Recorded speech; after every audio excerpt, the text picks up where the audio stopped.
In this video, we'll be discussing one of the essay questions, which asks you to make a judgment about how much change there was or wasn't over a certain historical period in a certain country. Here's an example of a question. How far did Abu Dhabi change, there's the key concept, during the period 1971 and 2019? So we know that we need to stick to these dates in our answer. It suggests some areas that we might discuss. You need to discuss at least one of them, as well as using your own knowledge. Now, when we get a question, we start brainstorming ideas.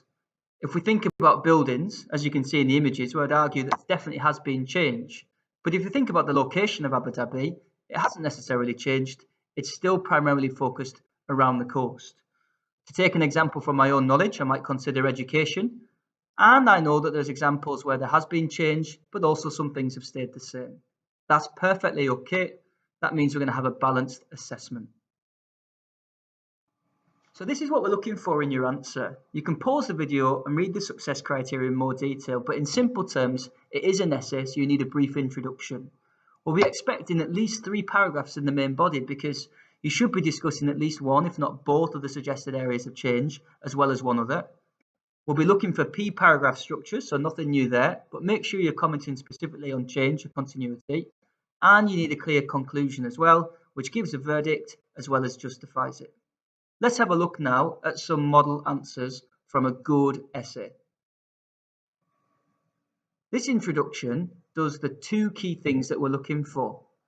You'll notice that it actually says how much change you think there was overall right from the start. That means you need to do the thinking before you put pen to paper.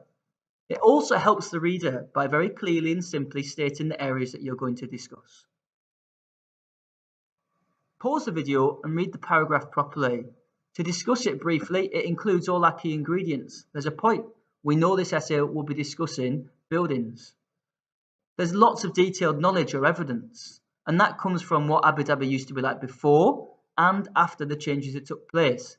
That's important if you're trying to emphasize that there was change.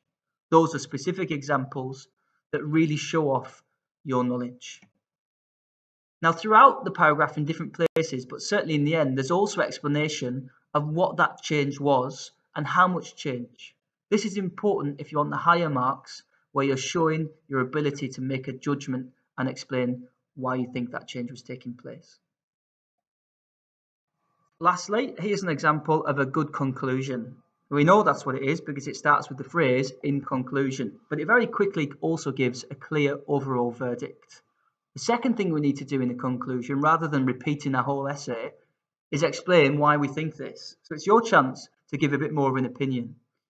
Now, in your essay, you might have said that some areas there was change, in other areas there wasn't. So it's important to have a conclusion where you're making it really clear what you think overall.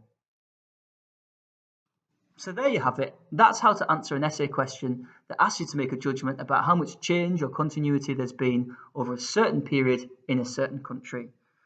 You need to discuss a range of areas, at least 3, using at least one of the suggestions that's been given to you. We expect detailed knowledge. We're looking for good P paragraph structures that really comment on change, and make sure you give a clear verdict.